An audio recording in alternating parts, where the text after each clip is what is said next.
Friends, welcome to our YouTube channel. ಇವತ್ತು ನಾವು 5th ಕ್ಲಾಸ್ನ EVSನಲ್ಲಿ ಫಸ್ಟ್ ಪಾರ್ಟಲ್ಲಿ 4ನೇ ಚಾಪ್ಟರ್ ಸಮುದಾಯಗಳ ಕ್ರೀಡೆಗಳು ಅಂತ ನೋಡ್ತೀವಿ. ಅಂದರೆ ಲಾಸ್ಟ್ ಸಮುದಾಯಗಳು ಅಂತ ಏನು ನೋಡಿದ್ವೋ ಅದರ ಮುಂದುವರೆದ ಭಾಗವಾಗಿ ಸಮುದಾಯ ಕ್ರೀಡೆಗಳನ್ನ ನೋಡ್ತೀವಿ. ಈ ಚಾಪ್ಟರ್ಗೆ ಹೋಗೋಕ್ಕೂ ಮೊದಲು ಯಾರಿನ್ನೂ ಸಬ್ಸ್ಕ್ರೈಬ್ ಆಗಿ ಪಕ್ಕದ ಬೆಲ್ಲೈಕನ್ ಮೇಲೆ ಕ್ಲಿಕ್ ಮಾಡಿ ಆಲ್ ಅನ್ನೋದಕ್ಕೆ ಓಕೆ ಕೊಡಿ. ಹಾಗೆ ಈ ವಿಡಿಯೋ ನಿಮ್ಗೆ ಇಷ್ಟ ಆಯಿತು ಅಂದರೆ ಲೈಕ್ ಕೊಡಿ, ಹಾಗೆ ಶೇರ್ ಮಾಡಿ. ಮತ್ತು ಇನ್ನೇನಾದ್ರು ಚೇಂಜಸ್ ಬೇಕು ಅಥವಾ ಕೆಲವೊಂದು ಇನ್ಫಾರ್ಮೇಷನ್ ಬೇಕು ಅಂತ ಅನಿಸಿದ್ರೆ ಈ ವಿಡಿಯೋದ ಕಮೆಂಟ್ ಸೆಕ್ಷನಲ್ಲಿ ಕಮೆಂಟ್ ಮಾಡಿ. ಹಾಗಿದ್ರೆ ಬನ್ನಿ ಫ್ರೆಂಡ್ಸ್, ಇವತ್ತಿನ ಕ್ಲಾಸಿಗೆ ಹೋಗೋಣ. ಇವತ್ತಿನ ಕ್ಲಾಸ್ ಚಾಪ್ಟರ್ 4 ಕಮ್ಯುನಿಟಿ ಗೇಮ್ಸ್ ಅಂದರೆ ಸಮುದಾಯದ ಕ್ರೀಡೆಗಳು ಅಂತ. ಇದು ಲಾಸ್ಟ್ ಕ್ಲಾಸ್ನ ಕಂಟಿನ್ಯೂಸ್ ಆಗಿರುತ್ತೆ. ಅಂದರೆ ಲಾಸ್ಟ್ ಕ್ಲಾಸಲ್ಲಿ ಏನೋ ಸಮುದಾಯ ಅಂತ ನೋಡಿದ್ವಿ, ಅದರ ಮುಂದುವರೆದ ಭಾಗವಾಗಿ ಈ ಕಮ್ಯುನಿಟಿ ಗೇಮ್ಸ್ನ ನೋಡ್ತಾ ಇರ್ತೀವಿ. ಹಾಗಿದ್ರೆ ಈ ಚಾಪ್ಟರಲ್ಲಿ ಏನೇನು ಬರುತ್ತೆ? ಕ್ರೀಡೆಗಳು ಮತ್ತು ಅದರ ಪ್ರಾಮುಖ್ಯತೆ, ಸಾಹಸ ಕ್ರೀಡೆಗಳ ಪರಿಚಯ, ಹಾಗೆ ಕ್ರೀಡೆಗಳ ಕುರಿತು ಕೆಲವೊಂದು ಇನ್ಫಾರ್ಮೇಷನ್ ನೋಡ್ತೀವಿ. ಹಾಗಿದ್ರೆ ಈ ಕ್ರೀಡೆಗಳು ಹೇಗೆ ಬಂತು, ಎಲ್ಲಿಂದ ಸ್ಟಾರ್ಟ್ ಆಯಿತು, ಏನು ಈ ಸ್ಪೋರ್ಟ್ಸ್ ಬಗ್ಗೆ ನಾವು ನೋಡ್ತಿದ್ದೀವಿ, ಈ ಸ್ಪೋರ್ಟ್ಸ್ಗಳೆಲ್ಲ ಹೇಗೆ ಹುಟ್ಕೊಂತು ಅಂತ ನೋಡೋದಾದ್ರೆ ಕ್ರೀಡೆಗಳು ಬಂದಿದ್ದು ಸಮುದಾಯದಿಂದಲೇ. ಆಗಲೇ ಲಾಸ್ಟ್ ಕ್ಲಾಸಲ್ಲಿ ನಾವು ಏನು ಡಿಫ್ರೆಂಟ್ ಸಮುದಾಯಗಳ ಬಗ್ಗೆ ನೋಡಿದ್ವಿ. ಆ ಕಮ್ಯುನಿಟಿಗಳಿಂದನೇ ಈ ಸ್ಪೋರ್ಟ್ಸು ಹುಟ್ಕೊಂಡಿದ್ದು. ಹೇಗೆ ಅಂತ ಅಂದರೆ ತಮ್ಮ ಬಿಡುವಿನ ಸಮಯದಲ್ಲಿ ಜನರು ಕಂಡುಕೊಂಡಂತಹ ಒಂದು ಮಾರ್ಗ ಇದು. ಈಗ ಫ್ರೀ ಇದ್ದಾಗ ಏನು ಮಾಡಬೇಕಿತ್ತು ಅಂದರೆ ಕೆಲ್ಸಕ್ಕೆ ಹೋಗಿ ಬಂದು ಫ್ರೀ ಇರ್ತಾರೆ, ಇನ್ನೂ ಕತ್ಲಾಗಿರಲ್ಲ, ಅಷ್ಟು ಬೇಗ ಮಲ್ಗೋದಿಕ್ಕೂ ಆಗಲ್ಲ. ಆ ಟೈಮಲ್ಲಿ ಏನು ಮಾಡಬೇಕಿತ್ತು? ಹಿಂದೆ TV ಇಲ್ಲ, ಫೋನ್ ಇಲ್ಲ, ಮತ್ತು ಬೇಗ ಯಾರಾದ್ರೂ ಫೋನ್ ಮಾಡಿ ಮಾತಾಡೋಣ ಅಂತಂದರೆ ಫೋನ್ ಇರ್ತಾ ಇರಲಿಲ್ಲ. ಇಂತಹ ಸಂದರ್ಭಗಳಲ್ಲಿ ಅವ್ರು ಏನು ಮಾಡ್ತಿದ್ರು, ತಮ್ಮ ಬಿಡುವಿನ ವೇಳೆಯಲ್ಲಿ ಅವು ಇವು ಆಟ ಆಡ್ತಾ ಇದ್ರು. ಅದು ಹೋಗ್ತಾ ಹಲವಾರು ಆಟಗಳಿಗೆ ಕಾರಣ ಆಯಿತು. ಅದೇ ಇವಾಗ ನಾವು ಕ್ರೀಡೆಗಳಂತ ಕರಿತೀವಿ. ಈ ಕ್ರೀಡೆಗಳು ಸಮುದಾಯದಲ್ಲಿನ ವ್ಯಕ್ತಿಗಳ ಸಂಬಂಧವನ್ನು ಹೆಚ್ಚಿಸುತ್ತದೆ. ಹೌದು, ಈಗ ಒಬ್ಬರೇ ಕುಂತು ಆಟ ಆಡೋದಕ್ಕೆ ಆಗೋದಿಲ್ಲ. 4 ಜನ ಮಧ್ಯೆ ಕುಂತು ಆಟ ಆಡ್ತಿದ್ದೀವಿ ಅಂದರೆ ಅಲ್ಲಿನ ಸಂಬಂಧ ಏನಾಗ್ತಾ ಹೋಗುತ್ತೆ, ಹೆಚ್ಚಾಗ್ತಾ ಹೋಗುತ್ತೆ. ಅಲ್ಲಿ ನಾವು ಹಿರಿಯರು ಕಿರಿಯರನ್ನು ನೋಡಬಹುದು. ಇವರೆಲ್ಲರ ಜೊತೆಗೂ ಕೂಡಿ ಆಡೋದ್ರಿಂದ ಇಲ್ಲಿ ನಮಗೆ ಆಟೋಮೆಟಿಕ್ ಮನೋರಂಜನೆ ಮತ್ತು ದೈಹಿಕ ವ್ಯಾಯಾಮನೂ ಸಿಗ್ತಾ ಇತ್ತು. ಈಗ ಕ್ರೀಡೆಗಳಲ್ಲಿ 2 ಥರನೂ ಬರುತ್ತೆ. ಒಂದು ಒಳಾಂಗಣ ಕ್ರೀಡೆ, ಇನ್ನೊಂದು ಹೊರಾಂಗಣ ಕ್ರೀಡೆ ಅಂತ ಬರುತ್ತೆ. ಅದು ನಾವು ಒಳಗಡೆ ಕುಂತು ಅಥವಾ ಒಳಗಡೆ ಆಡುವಂತಹ, ಈಗ ಟೇಬಲ್ ಟೆನ್ನಿಸ್ ಅಂತ ಆಗಿರ್ಬೋದು, ಚೆಸ್ ಆಗಿರ್ಬೋದು, ಅಥವಾ ಇನ್ನು ಹಲವಾರು ಇದೆ. ಈಗ ನಾವು ಮನೇಲಿ ಆಡುವಂತಹ ಚಿಕ್ಕ ಕಲ್ಲಾಟ, ಇಂಥವೇನು ಚಿಕ್ಕವಿದಾವಲ್ಲ ಅವೆಲ್ಲ ಮನೇಲಿ ಆಡುವಂತಹ ಆಟ, ಒಳಾಂಗಣ ಆಟ ಅಂತ ಬರುತ್ತೆ. ಇನ್ನು ಕ್ರಿಕೆಟ್, ವಾಲಿಬಾಲ್, ಥ್ರೋಬಾಲು ಇಂಥವೆಲ್ಲ ಹೊರಾಂಗಣ ಆಟಗಳಾಗಿ ಬರುತ್ತೆ. ಇಂತಹ ಕ್ರೀಡೆಗಳು ಸಹಿತ ಅವಾಗಲೇ ಉಟ್ಕೊಂಡಿದ್ದು. ಅದರಿಂದ ನಾವು ಮನೋರಂಜನೆ ಮತ್ತು ದೈಹಿಕ ವ್ಯಾಯಾಮ 2 ಬರುತ್ತೆ. ಬಟ್ ಒಳಾಂಗಣ ಆಟಕ್ಕಿಂತ ಜಾಸ್ತಿ ಹೊರಾಂಗಣ ಆಟದಲ್ಲಿ ದೈಹಿಕ ವ್ಯಾಯಾಮ ಜಾಸ್ತಿ ಆಗ್ತಾ ಇತ್ತು. ಇವು ಸಮುದಾಯದ ಸಾಮರಸ್ಯವನ್ನು ಹೆಚ್ಚಿಸಿ ಎಲ್ಲರೂ ಒಟ್ಟಾಗಿ ಕೂಡಿ ಆಡಿ ನಲಿಯುವ ಚಟುವಟಿಕೆಗಳಾಗಿದ್ವು. ಹೌದು, ಈಗ ಆಟ ಆಡೋರು ಅಷ್ಟೇ ಇರಲ್ಲ, ಅವ್ರಿಗೆ ಎಂಕರೇಜ್ ಮಾಡೋದಕ್ಕೆ ಸುತ್ತು ಎಲ್ಲರೂ ಸೇರ್ಕೊಂಡು ಎಂಕರೇಜ್ ಮಾಡ್ತಾ ಇದ್ರು. ಯಾರಿಗೆ ಆಟ ಬರಲ್ಲ ಅವರು ಆಟ ಆಡೋರಿಗೆ ಎಂಕರೇಜ್ ಮಾಡ್ತಾ ಇದ್ರು. ಹಾಗಾಗಿ ಇಲ್ಲಿನ ಏನು ಸ್ಪೋರ್ಟ್ಸ್ ಎಲ್ಲ ಇಂಪ್ರೂವ್ಮೆಂಟ್ ಆಗೋದಕ್ಕೆ ಮತ್ತೆ ಸಪೋರ್ಟ್ ಮಾಡೋದಕ್ಕೆ ಹಲವಾರು ಜನ ಸೇರ್ಕೊಂಡು ಅಲ್ಲಿ ಖುಷಿಯಿಂದ ಆಡಿ ನಲಿತಾ ಇದ್ರು. ಹೀಗೆ ಕ್ರೀಡೆ ಸ್ಟಾರ್ಟ್ ಆಯಿತು. ಹಾಗಿದ್ರೆ ಈ ಕ್ರೀಡೆಗಳಿಂದ ಆಗುವ ಪ್ರಯೋಜನಗಳೇನು? ಫಸ್ಟ್ ಒನ್, ಸಂತೋಷ. ಹೌದು, ಈಗ ಆಟ ಆಡೋರ ಜೊತೆಗೆ ಈಗ ಉಳಿಕೆದವರು ಸೇರ್ಕೊಂಡು ಎಲ್ಲ ಅಲ್ಲಿ ಎಂಜಾಯ್ ಮಾಡ್ತಾ ಇರ್ಬೇಕಾದ್ರೆ ಅಲ್ಲಿ ಆಟೋಮೆಟಿಕ್ ಏನು ಸ್ಟಾರ್ಟ್ ಆಗುತ್ತೆ? ಹ್ಯಾಪಿನೆಸ್ ಸ್ಟಾರ್ಟ್ ಆಗುತ್ತೆ. ಹಾಗೆ ಇಲ್ಲಿ ಸ್ಪರ್ಧಾ ಮನೋಭಾವ, ನಾನು ಗೆಲ್ಲಬೇಕು, ನೀನು ಗೆಲ್ಲಬೇಕು, ನೀನು ಗೆಲ್ತೀಯೋ ನಾನು ಗೆಲ್ತೀಯೋ ಅನ್ನೋದು ಕಾಂಪಿಟೇಷನ್ ಜಾಸ್ತಿ ಇರುತ್ತೆ. ಆ ಕಾಂಪಿಟೇಟಿವ್ ಸ್ಪಿರಿಟು ಸಹಿತ ಇರುತ್ತೆ. ಹಾಗೆ ಈಗ ಒಂದ್ಸರಿ ನಾವು ಗೆಲ್ಬಹುದು, ಇನ್ನೊಂದ್ಸರಿ ಅವ್ರು ಗೆಲ್ಬಹುದು. ಈ ಏರುಪೇರು ಆಗ್ಬೇಕಾದ್ರೆ ನಮ್ಮ ಹಿರಿಯರ ಕಿರಿಯರ ಜೊತೆ ನಾವು ಆಡ್ಬೇಕಾದ್ರೆ ಅವ್ರು ನಮಗೇನು ಹೇಳ್ಕೊಡ್ತಿದ್ರು ಅಂದರೆ ಸೋತರು ಗೆದ್ರು ಅದನ್ನ ಸಮಾನವಾಗಿ ಸ್ವೀಕಾರ ಮಾಡಬೇಕು ಅಂತ ಹೇಳ್ತಾ ಇದ್ರು. ಅದು ಅಪ್ಪ ಅಮ್ಮ ಆಗಲಿ, ತಾತ ಅಜ್ಜಿ ಆಗಲಿ, ಅಷ್ಟೇ ಅಲ್ಲದೆ ನಾವು ಸ್ಕೂಲಲ್ಲಿ ಆಡೋ ಸ್ಪೋರ್ಟ್ಸಿಗೆ ನಮ್ಮ ಟೀಚರ್ಸ್ ಸಹಿತ ಅದನ್ನ ಅಂತಿದ್ರು. ಒಂದ್ಸರಿ ನಾವು ಗೆಲ್ತೀವಿ, ಒಂದ್ಸರಿ ಅವ್ರು ಗೆಲ್ತಾರೆ. ಸ್ಪೋರ್ಟ್ಸಲ್ಲಿ ಸೋಲು ಗೆಲುವು ಕಾಮನ್ ಅಂತ ಹೇಳ್ತಿರ್ತಾರೆ. ಇದು ಕಾಮನ್ ಆಗಿ ಎಲ್ಲರೂ ಕೇಳ್ತಾ ಇರ್ತೀರ. ಹಾಗೆ ಇಲ್ಲಿ ದೈಹಿಕ ಕಸರತ್ತು ಇರ್ತಿತ್ತು. ಫಿಸಿಕಲಿ ವರ್ಕ್ ಅಂತೂ ಇದ್ದೇ ಇರ್ತಿತ್ತು, ಅದೇ ಒಂದು ಎಕ್ಸಸೈಸ್ ಆಗ್ತಾ ಇತ್ತು. ಹಾಗೆ ಇಲ್ಲಿ ಕೋಆಪರೇಷನ್ ತುಂಬಾನೇ ಮುಖ್ಯ. ಯಾವುದೇ ಒಂದು ಸ್ಪೋರ್ಟ್ಸಿಗೆ ಕೋಆಪರೇಷನ್ ತುಂಬಾನೇ ಬೇಕಾಗತ್ತೆ. ಆ ಕೋಆಪರೇಷನ್ ಸಹಿತ ಇಲ್ಲಿ ವೃದ್ಧಿ ಆಗ್ತಾ ಇತ್ತು. ಅಂಡ್ ಮೇನ್ಲಿ ಫ್ರೆಂಡ್ಶಿಪ್ ಜಾಸ್ತಿ ಆಗ್ತಾ ಇತ್ತು. ಈಗ ಎಷ್ಟೋ ಜನ ಒಬ್ಬರೇ ಆಡೋಕೆ ಆಗಲ್ಲ, ಒಬ್ರು ಇಬ್ರು ಸೇರ್ಕೊಂಡು ಆಡ್ಬೇಕಾದ್ರೆ ಅದು ನೋಡ್ತಾ ಇರೋರು ಎಷ್ಟೋ ಜನ ಬಂದು ಸೇರ್ಕೊಂಡು ಏನು ಸ್ಪಿರಿಟ್ ಇದೆ ಅದು ಜಾಸ್ತಿ ಆಗ್ತಾ ಹೋಗ್ತಿತ್ತು. ಸೊ ಆ ಗೇಮು ಇನ್ನೂ ಚೆನ್ನಾಗಿ ಆಗ್ತಾ ಇತ್ತು. ಸೊ ಅಲ್ಲಿ ನಮ್ಗೆ ಪರಿಚಯ ಇಲ್ದಿರೋರು ಸಹಿತ ಪರಿಚಯ ಆಗಿ ಫ್ರೆಂಡ್ಶಿಪ್ ಬೆಳೀತಾ ಇತ್ತು. ಸೊ ಮನೋರಂಜನೆ ಈಗ ಇಷ್ಟೆಲ್ಲ ಆಗ್ತಿದೆ ಅಂತ ಅಂದಾಗ ಎಂಟರ್ಟೈನ್ಮೆಂಟ್ ಕಾಮನ್ ಆಗಿ ಇದ್ದೇ ಇರ್ತಿತ್ತು. ಅಷ್ಟೇ ಅಲ್ಲದೆ ಇಲ್ಲಿ ಫಿಸಿಕಲ್ ಆ್ಯಂಡ್ ಮೆಂಟಲ್ ಹೆಲ್ತ್ ಸಹಿತ ಡೆವಲಪ್ ಆಗ್ತಾ ಇತ್ತು. ಹಾಗೆ ಈ ಅಭ್ಯಾಸ ಮಾಡೋದರಿಂದ ಅಂದರೆ ಈ ಗೇಮ್ಸ್ನೆಲ್ಲ ಅಭ್ಯಾಸ ಅಥವಾ ಆಟ ಆಡೋದ್ರಿಂದ ಏನಾಗ್ತಿತ್ತು ಅಂದರೆ ನರ ಮತ್ತು ಸ್ನಾಯುಗಳ ಹೊಂದಾಣಿಕೆ ಉಂಟಾಗಿ ದೇಹ ಬಲಗೊಳ್ತಾ ಇತ್ತು. ಹಾಗೆ ದೇಹದ ತೂಕವನ್ನು ಸಮತೋಲನದಲ್ಲಿ ಇಡ್ಬೋದಿತ್ತು. ಒಳ್ಳೆಯ ದೈಹಿಕ ಆಕಾರವನ್ನು ಸಹಿತ ಪಡೆಯುವುದರಿಂದ ದೇಹ ಸುಂದರವಾಗಿ ಕಾಣ್ತಾ ಇತ್ತು. ಅಷ್ಟೇ ಅಲ್ಲದೆ ಆತ್ಮವಿಶ್ವಾಸ ಹೆಚ್ಚಾಗ್ತಾ ಇತ್ತು. ಸೊ ಒಂದ್ಸರಿ ನಾವು ಗೆದ್ವಿ ಅಂದರೆ ಇನ್ನೊಂದ್ಸರಿ ನಾವು ಇನ್ನೂ ಚೆನ್ನಾಗಿ ಆಡ್ತೀವಿ ಅನ್ನೋಂತಹ ಆತ್ಮವಿಶ್ವಾಸ ಜಾಸ್ತಿ ಆಗ್ತಾ ಹೋಗ್ತಿತ್ತು. ಅದನ್ನೇ ಅವರ್ ಸೆಲ್ಫ್ ಕಾನ್ಫಿಡೆನ್ಸ್ ಅಂತ ಹೇಳಿದ್ದಾರೆ. ಬಿಡುವಿನ ವೇಳೆಯ ಸದುಪಯೋಗವನ್ನು ಸಹಿತ ಪಡ್ಕೊಳ್ತಾ ಇದ್ವಿ. ಹಾಗೆ ಇಲ್ಲಿ ಮನರಂಜನೆ ಉಲ್ಲಾಸ ಉಂಟಾಗಿ ಸದಾ ಲವಲವಿಕೆಯಿಂದ ಕೂಡಿ ಹೆಚ್ಚು ಚುರುಕಾಗಿರ್ತಾ ಇದ್ವಿ. ಸೊ ಇಷ್ಟೆಲ್ಲ ಹೆಲ್ಪ್ನ ನಾವು ಯಾವ್ದ್ರಿಂದ ನೋಡ್ಬೋದು? ಸ್ಪೋರ್ಟ್ಸಿಂದ ನೋಡ್ಬೋದು. ಅಷ್ಟೇ ಅಲ್ಲದೆ ಈ ಸ್ಪೋರ್ಟ್ಸ್ ನಮಗೆ ಮಾತ್ರನೇ ಹೆಲ್ಪ್ ಆಗ್ತಿತ್ತಾ?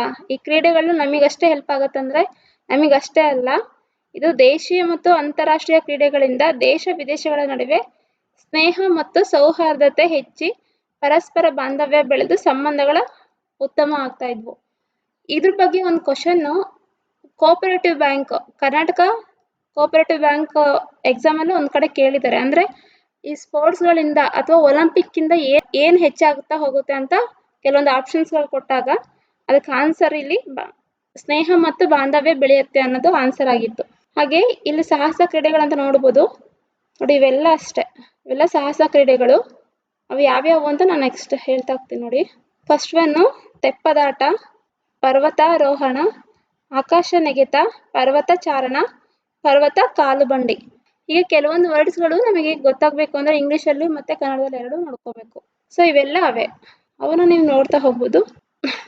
ಈ ಎಲ್ಲ ಆಟಗಳನ್ನ ನಾವು ಏನು ನೋಡ್ತಾ ಹೋದರೆ ಅಂದರೆ ಅದು ಆಡೋರಿಗೆ ಅದು ಅಡ್ವೆಂಚರ್ ಆಗಿರುತ್ತೆ, ಬಟ್ ನೋಡೋರಿಗೆ ತುಂಬ ಶಾಕ್ ಆಗಿರುತ್ತೆ. ಹಬ್ಬ ಈ ಥರನೂ ಆಡ್ಬೋದಾ, ಈ ಥರ ಎಲ್ಲ ಮಾಡ್ತಾರಾ ಅಂತ. ಕೆಲವ್ರಿಗದು ಭಯ ಅನಿಸುತ್ತೆ, ಕೆಲವ್ರಿಗದು ಪ್ಯಾಷನ್ ಆಗಿಬಿಡುತ್ತೆ. ಸೊ ಇಂಥವನ್ನೆಲ್ಲ ನಾವೇನಂತೀವಿ? ಸಾಹಸ ಕ್ರೀಡೆಗಳು ಅಂತ ಅಂತೀವಿ. ಸೊ ಈ ಸಾಹಸ ಕ್ರೀಡೆಗಳ ಬಗ್ಗೆ ಕೆಲವೊಂದು ಇನ್ಫಾರ್ಮೇಷನ್ ನೋಡೋದಾದರೆ ನೋಡಿ ಅವರು ಹೇಳಿದ್ದಾರೆ. ಸೊ ಈ ಕ್ರೀಡೆಗಳಿಂದ ರೋಮಾಂಚನ ಮತ್ತು ವಿಶೇಷ ಅನುಭವ ನೀಡುವ ದೈಹಿಕ ಸಾಮರ್ಥ್ಯವನ್ನು ಆಧರಿಸಿದ ಕ್ರೀಡೆಗಳೇ ಸಾಹಸ ಕ್ರೀಡೆಗಳಂತೆ. ಹಾಗೆ ಈ ಕ್ರೀಡೆಗಳು ಸಾಮಾನ್ಯವಲ್ಲದ ಸನ್ನಿವೇಶಗಳಲ್ಲಿ ಗುರಿ ಮುಟ್ಟುವ ಸವಾಲನ್ನು ಒಡ್ಡುತ್ತದೆ. ಈಗ ಅಲ್ಲಿ ಪರ್ವತನ ಹತ್ತೋದು, ಆಮೇಲೆ ಸ್ಕೈ ಡೈವಿಂಗ್ ಅವೆಲ್ಲ ಏನಿದೆಯಲ್ಲ ಅವೆಲ್ಲ ಅಷ್ಟು ಈಸಿ ಅಲ್ಲ. ಸೊ ಇವೆಲ್ಲ ಏನು ಸಾಮಾನ್ಯವಲ್ಲದ ಸನ್ನಿವೇಶಗಳಲ್ಲಿ ಗುರಿ ಮುಟ್ಟುವಂಥ ಸವಾಲನ್ನು ಒಡ್ಡುತ್ತೆ. ಹಾಗೆ ಈ ಕ್ರೀಡೆಗಳು ಹೆಚ್ಚಿನ ತಯಾರಿ, ವೇಗ, ಕುಶಲತೆ, ತರಬೇತಿ, ದೈಹಿಕ ಕಸರತ್ತನ್ನು ಹೊಂದಿದ್ದು ಕ್ರೀಡಾಪಟುವಿಗೆ ಹೊಸ ಸವಾಲನ್ನು ಒಡ್ಡುತ್ತವೆ. ಇಂತಹ ಕ್ರೀಡೆಗಳಿಂದ ಮನಸ್ಸಿಗೆ ಉಲ್ಲಾಸ, ಅಪಾಯ ಎದುರಿಸುವ ಛಲ, ಮಾನಸಿಕ ಸ್ಥೈರ್ಯ, ದೈಹಿಕ ಕಸರತ್ತು ಮತ್ತು ಮನೋರಂಜನೆ ದೊರೆಯುತ್ತದೆ. ಆದರೆ ಇವು ಅಪಾಯಕಾರಿ ಕ್ರೀಡೆಗಳು ಹೌದು. ಆದ್ದರಿಂದ ಕೆಲವೊಂದು ಎಚ್ಚರಿಕೆ ಕ್ರಮಗಳು ಈ ಕೆಳಗಡೆ ಕೊಟ್ಟಿದ್ದಾರೆ. ಅಂದರೆ ನೀವು ಅಕಸ್ಮಾತ್ ಅವರು ಮಾಡ್ತಾರೆ ನಾವು ಮಾಡಬೇಕು ಅಂತ ಅನಿಸಿದ್ರೆ ಸುಮ್ಮನೆ ಹೋಗಿ ಟ್ರೈ ಮಾಡೋದಕ್ಕಾಗೋದಿಲ್ಲ. ಅದಕ್ಕೆ ಏನೇನು ಮುನ್ನೆಚ್ಚರಿಕೆ ತಗೊಳ್ಬೇಕು, ಹೇಗೆ ಪ್ರಿಪ್ರೇಷನ್ ಮಾಡಬೇಕು ಅಂತ ಕೆಲವೊಂದು ಇನ್ಫಾರ್ಮೇಷನ್ ಕೊಟ್ಟಿದ್ದಾರೆ. ಸೊ ನೋಡಬಹುದು, ದೈಹಿಕ ಸಾಹಸ ಕ್ರೀಡೆಗಳನ್ನು ಮಾಡುವಾಗ ಅನುಸರಿಸಬೇಕಾದ ಎಚ್ಚರಿಕೆ ಕ್ರಮಗಳು ಯಾವ್ಯಾವು ಅಂತ ಅಂದರೆ, ಸರಿಯಾದ ತರಬೇತಿ ಮತ್ತು ಮಾರ್ಗದರ್ಶನವಿಲ್ಲದೆ ಈ ಕ್ರೀಡೆಗಳಲ್ಲಿ ಭಾಗವಹಿಸಬಾರದು. ಟ್ರೈನಿಂಗ್ ಇಲ್ಲದೆ ನಾವು ಹೋಗಂಗಿಲ್ಲ. ಸೊ ಇದಕ್ಕೆಲ್ಲ ತುಂಬ ಟ್ರೈನಿಂಗ್ ಬೇಕು. ಅದೆಲ್ಲ ಎಲ್ಲ ಗೊತ್ತಿರುವಂತಹ ವ್ಯಕ್ತಿಗಳು ಮುಖ್ಯವಾಗಿ ಬೇಕೇ ಬೇಕು. ಈ ಕ್ರೀಡೆಗಳಲ್ಲಿ ತೊಡಗಿಕೊಳ್ಳುವ ಮುನ್ನ ಅವುಗಳಿಗೆ ಬೇಕಾದ ವಿಶಿಷ್ಟ ಸಾಧನಗಳನ್ನು ಮತ್ತು ನಿರ್ದಿಷ್ಟ ಕುಶಲತೆಯನ್ನು ಕಡ್ಡಾಯವಾಗಿ ಪಡೆದಿರಬೇಕಂತೆ. ಹಾಗೆ ಬಹಳ ತಾಳ್ಮೆ ಇರಬೇಕು. ಸುಮ್ಮನೆ ನಾವು ದುಡುಕಿ ಏನೋ ಮಾಡ್ತೀವಿ ಅಂತ ಹೋಗಂಗಿಲ್ಲ, ಜವಾಬ್ದಾರಿಯಿಂದ ವರ್ತಿಸಬೇಕು. ಈ ಸಂದರ್ಭವನ್ನು ಸಮರ್ಪಕವಾಗಿ ನಿರ್ವಹಿಸಬೇಕು. ಹಾಗೆ ಸಾಹಸ ಕ್ರೀಡೆಗಳ ಸಂದರ್ಭದಲ್ಲಿ ಬರುವ ಅಪಾಯ, ಹಾನಿ, ಆಪತ್ತುಗಳನ್ನು ಭಾಗವಹಿಸುವ ಕ್ರೀಡಾಳು ಕೂಲಂಕುಷವಾಗಿ ಅಭ್ಯಾಸ ಮಾಡಿ ಅವುಗಳನ್ನು ಎದುರಿಸಲು ಅನುಭವವನ್ನು ಪಡೆದು ಬೇಕಾದ ತಯಾರಿ ತರಬೇತಿಯನ್ನು ಪಡೆದಿರಬೇಕಂತೆ. ಹಾಗೆ ತಂಡದ ಸಹಯೋಗದೊಂದಿಗೆ ಕ್ರೀಡೆಗಳಲ್ಲಿ ಪಾಲ್ಗೊಳ್ಳಬೇಕು. ಸೊ ನಾವು ಇಷ್ಟೆಲ್ಲ ವಿಷಯಗಳನ್ನ ನೋಡ್ತೀವಿ. ಹಾಗಿದ್ರೆ ಇದರಲ್ಲಿ ಅಚೀವ್ಮೆಂಟ್ ಮಾಡಿರೋ ಕೆಲವೊಂದು ಇನ್ಫಾರ್ಮೇಷನ್ ಪುಸ್ತಕದಲ್ಲಿ ಕೊಟ್ಟಿದ್ದಾರೆ. ಸೊ ನೋಡಿ, ಪ್ರಪಂಚದಲ್ಲಿ ಅತ್ಯಂತ ಎತ್ತರವಾದ ಮೌಂಟ್ ಎವರೆಸ್ಟ್ ಅನ್ನು ಏರಿದ ಮೊದಲಿಗರು ಯಾರು? ಎಡ್ಮಂಡ್ ಹಿಲರಿ, ಇದು ಆಲ್ಮೋಸ್ಟ್ ಕೆಲವ್ರಿಗೆ ಗೊತ್ತಿರುತ್ತೆ. And Tenzing Norgay. Edmund Hillary ಮತ್ತು ತೇನ್ಸಿಂಗ್ ನೋರ್ಗೆ.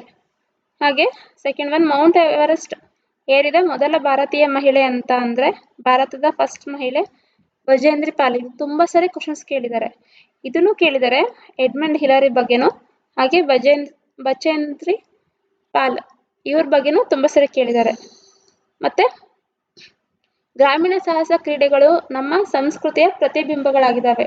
ಈಗ ಏನು ಕಲ್ಲು ಎತ್ತೋದು, ಅವು ಬೇರೆ ಬೇರೆ ಕುಸ್ತಿ, ಆಮೇಲೆ ಮಲ್ಲಯುದ್ಧ, ಇಂಥವೆಲ್ಲ ಏನಿದಾವಲ್ಲ ಅವೆಲ್ಲ ನಮ್ಮ ಸಾಂಪ್ರದಾಯಿಕ ಕ್ರೀಡೆಗಳಾಗುತ್ತೆ. ಇವೆಲ್ಲ ನಮ್ಗೆ ಏನು ಬರೀ ಇಷ್ಟೇ ಅಲ್ಲದೆ, ಸಾಹಸ ಕ್ರೀಡೆಗಳಷ್ಟೇ ಅಲ್ಲದೆ ಅವು ಸಹಿತ ನಮ್ಮ ಸಂಸ್ಕೃತಿಯ ಪ್ರತಿಬಿಂಬಗಳಾಗಿದ್ವು. ಆದರೆ ಆಧುನಿಕತೆ, ಟಿವಿ, ಅಂತರ್ಜಾಲದ ಪ್ರಭಾವದಿಂದಾಗಿ ಇತ್ತೀಚೆಗೆ ಇವು ಮರೆಯಾಗುತ್ತಿದ್ದಾವೆ.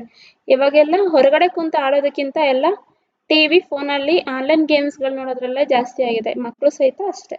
ಸೊ ಕುಸ್ತಿ ಕ್ರೀಡೆಯು ಮೈಸೂರು ಮಹಾರಾಜರ ಕಾಲದಿಂದಲೂ ಬಂದಿದ್ದು ಇಂದಿಗೂ ದಸರಾ ಕ್ರೀಡೆಯ ಒಂದು ಭಾಗವಾಗಿ ಉಳಿದಿದೆ. ಸೊ ಕುಸ್ತಿ ಕ್ರೀಡೆ ನೋಡಿ, ಕುಸ್ತಿ ಕ್ರೀಡೆ ಇದೆ, ಬೇರೆ ಬೇರೆ ರೀತಿಯ ಕ್ರೀಡೆಗಳು ಬಹಳನೇ ಇದ್ದಾವೆ. ಹಾಗೆ ಸೈಕಲ್ ತುಳಿಯೋದು ನೋಡಿ, ಸೈಕಲ್ ತುಳಿಯುವುದು, ಈಜುವುದು, ಬಿರುಸಾಗಿ ನಡೆಯುವುದು, ಯೋಗಾಭ್ಯಾಸ ಮಾಡುವುದು ಉತ್ತಮ ಅಭ್ಯಾಸ. ಇದರಿಂದ ಆರೋಗ್ಯ ಉತ್ತಮವಾಗುತ್ತದೆ. ಸೊ ಇಷ್ಟೇ ಅಲ್ಲದೆ ಈ ಸ್ಪೋರ್ಟ್ಸು ಇದರ ಇನ್ಫಾರ್ಮೇಶನ್ ನಮ್ಗೆ ಇವಾಗ ಬೇಕಾ ಅಂತ ಅಂದರೆ ಖಂಡಿತ ಬೇಕು. ಯಾಕಂದರೆ ನಿನ್ನೆ ಚಾಂಪಿಯನ್ಶಿಪ್ ಟ್ರೋಫಿನ ಗೆದ್ದಿರೋ ಇಂಡಿಯಾ, ಹಾಗೆ ಲಾಸ್ಟ್ ಟೈಮು T20 ಟ್ರೋಫಿನೂ ವಿನ್ ಆಯಿತು. ಅಷ್ಟೇ ಅಲ್ಲದೆ ಹಾಕಿಲೂ ಒಳ್ಳೊಳ್ಳೆ ಸಾಧನೆ ಮಾಡಿದ್ದಾರೆ, ಚೆಸ್ಸಲ್ಲೂ ಒಳ್ಳೊಳ್ಳೆ ಸಾಧನೆ ಮಾಡಿದ್ದಾರೆ. ಒಲಿಂಪಿಕ್ಸಲ್ಲಿ ಮುಂಚೆಕ್ಕಿಂತ ಇವಾಗೆಲ್ಲ ಮೆಡಲ್ಸ್ ಜಾಸ್ತಿ ಬರ್ತಾ ಇದೆ. ಸೊ ಈ ಥರ ಒಂದಲ್ಲ ಒಂದು ಸಾಧನೆಯಲ್ಲಿ ನಮ್ಮ ಇಂಡಿಯಾದವ್ರು ತೊಡಗ್ತಾ ಇರೋದ್ರಿಂದ ಸ್ಪೋರ್ಟ್ಸ್ ಕ್ವಶನ್ಸ್ ತುಂಬ ಸರಿ ಬರ್ತಾ ಇದೆ. ಅದು ಪ್ರಿಲಿಮ್ಸಿ ಆಗಿರ್ಬೋದು, ಪೊಲೀಸ್ ಎಕ್ಸಾಮ್ಸಿ ಆಗಿರ್ಬೋದು, ಅದು ಕಾಮನ್ ಆಗಿ ಬರ್ತಾ ಇದೆ. ಬಟ್ ಈಗ ಮೇನ್ಸಲ್ಲಿ, ಕೇಸ್ ಮೇನ್ಸಲ್ಲಿ ಅಥವಾ PSI SIಲಿ ಈ ಸರಿ ಕೇಳೋಂಥ ಚಾನ್ಸಸ್ ಜಾಸ್ತಿ ಇದೆ ಸ್ಪೋರ್ಟ್ಸ್ ಬಗ್ಗೆ. ಆಗ ಇವನ್ನೆಲ್ಲ ಪಾಯಿಂಟ್ಸು ಹೇಗೆ ಅದು ಉಟ್ಕೊಳ್ತು, ಎಲ್ಲೆಲ್ಲಿ ಬಂತು, ಆಮೇಲೆ ಸಾಹಸ ಕ್ರೀಡೆಗಳ ಬಗ್ಗೆ ಮತ್ತು ಊರಿನ ಕ್ರೀಡೆಗಳ ಬಗ್ಗೆ ಹೇಳ್ತಾ ಹೋದರೆ ಅದು ತುಂಬ ಹೆಲ್ಪ್ ಆಗುತ್ತೆ. ಹಾಗೆ ಸ್ಪೋರ್ಟ್ಸ್ ಬಗ್ಗೆ ನಮ್ಮ ಸ್ಟೇಟು ಅಂದರೆ ನಮ್ಮ ರಾಜ್ಯ ಸರ್ಕಾರ ಏನೇನೋ ಸಪೋರ್ಟ್ ಮಾಡ್ತಾ ಇದೆ, ಏನೇನೋ ಹೊಸ ಸ್ಕೀಮ್ ತಂದಿದೆ ಅಂತ ನೋಡೋದಾದರೆ, ಮೈಸೂರಿನಲ್ಲಿ 2 ಕೋಟಿ ರು ಅನುದಾನದಲ್ಲಿ ಕುಸ್ತಿ, ವಾಲಿಬಾಲ್, ಖೋ-ಖೋ ಅಕಾಡೆಮಿಗಳ ಸ್ಥಾಪನೆಯನ್ನು ಮಾಡಿದೆ. ರಾಷ್ಟ್ರೀಯ ಮತ್ತು ಅಂತಾರಾಷ್ಟ್ರೀಯ ಕ್ರೀಡಾಕೂಟದಲ್ಲಿ ಪದಕ ವಿಜೇತ ಕ್ರೀಡಾಪಟುಗಳಿಗೆ 5% ಕೃಪಾಂಕವನ್ನು ವೃತ್ತಿಪರ, ಪದವಿ ಮತ್ತು ಉನ್ನತ ಶಿಕ್ಷಣದ ಪ್ರವೇಶದಲ್ಲಿ ನೀಡುವ ಘೋಷಣೆ ಬಜೆಟ್ನಲ್ಲಿ ಮಾಡಿದೆ. ಅಂದರೆ ಕೃಪಾಂಕ ಅಂದರೆ ಗ್ರೇಸ್ ಮಾರ್ಕ್ಸ್. ಈಗೇನು ಪದವಿ ಅಥವಾ ಉನ್ನತ ಶಿಕ್ಷಣದಲ್ಲಿ ಅವರೇನು ಪ್ರವೇಶ ಪಡಿತಾರೆ, ಅವ್ರಿಗೆ ಅಕಸ್ಮಾತ್ ಮಾರ್ಕ್ಸ್ ಕಡಿಮೆ ಇದ್ದರೂ ಸಹಿತ 5 ಮಾರ್ಕ್ಸ್ ಅವ್ರಿಗೆ ಎಕ್ಸ್ಟ್ರಾ ಕೊಟ್ಬಿಟ್ಟು ಅವರಿಗೆ ಗ್ರೇಸ್ ಮಾರ್ಕ್ಸ್ ಕೊಟ್ಟು ಅವರು ಅಲ್ಲಿ ಜಾಯ್ನ್ ಆಗೋ ಥರ ಹೆಲ್ಪ್ ಮಾಡ್ತಾ ಇದ್ದಾರೆ. ಅಷ್ಟೇ ಅಲ್ಲದೆ 28ರ ಒಲಿಂಪಿಕ್ಸ್ಗೆ ತಯಾರಿಗೊಳ್ಳಲು ಒಲಿಂಪಿಕ್ ಪದಕ ಯೋಜನೆಯಡಿ ರಾಜ್ಯದ ಅತ್ಯಂತ ಪ್ರತಿಭಾನ್ವಿತ 60 ಕ್ರೀಡಾಪಟುಗಳಿಗೆ ವಾರ್ಷಿಕ ತಲಾ 10 ಲಕ್ಷದಂತೆ ಪ್ರೋತ್ಸಾಹಧನ ಸಹಿತ 3 ವರ್ಷ ನೀಡಲಾಗುತ್ತದೆ. ಹಾಗೆ ರಾಜ್ಯದ 4 ವಿಭಾಗಗಳಲ್ಲಿ ತಲಾ ಒಂದರಂತೆ ಜಿಲ್ಲಾ ಕ್ರೀಡಾಂಗಣಗಳಲ್ಲಿ ಶೂಟಿಂಗ್ ರೇಂಜ್ಗಳನ್ನು ಸಹಿತ 3 ಕೋಟಿ ವೆಚ್ಚದಲ್ಲಿ ನಿರ್ಮಾಣ ಮಾಡ್ತಾ ಇದ್ದಾರೆ. ಅಷ್ಟೇ ಅಲ್ಲದೆ ಕ್ರೀಡಾ ವಿಜ್ಞಾನ ಕೇಂದ್ರನ ಮೈಸೂರು ಮತ್ತು ಬೆಳಗಾವಿಯಲ್ಲಿ ಸ್ಥಾಪನೆ ಮಾಡ್ತಾ ಇದ್ದಾರೆ. ಬೆಂಗಳೂರಿನ ವಿದ್ಯಾನಗರದಲ್ಲಿರುವ ಈಜುಕೊಳವನ್ನು ಹೀಟಿಂಗ್ ಮತ್ತು ಡೈವಿಂಗ್ ಪೂಲ್ ವ್ಯವಸ್ಥೆಗಳನ್ನೊಳಗೊಂಡು ಅಂತಾರಾಷ್ಟ್ರೀಯ ಮಟ್ಟಕ್ಕೆ ಏರಿಕೆ ಮಾಡ್ತಾ ಇದ್ದಾರೆ. ಇವಾಗೇನು ಇಂಟರ್ನ್ಯಾಷನಲ್ ಲೆವೆಲ್ಗೆಲ್ಲ ಇರಲಿಲ್ಲ, ಅದು ಸ್ಟೇಟ್ ಸ್ಪೋರ್ಟ್ಸಿಗೆ ಸರಿಯಾಗ್ತಿತ್ತು.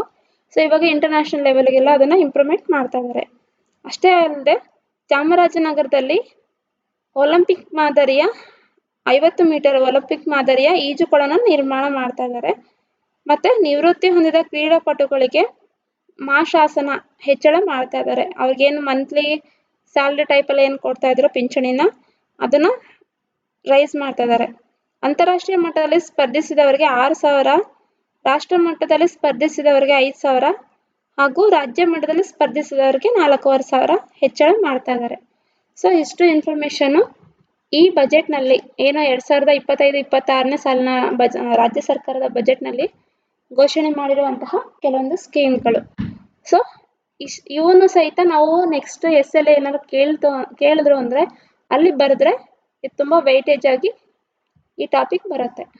ಸೊ ಇಲ್ಲಿವರೆಗೂ ನೋಡಿದ ಎಲ್ಲರಿಗೂ ಧನ್ಯವಾದಗಳು.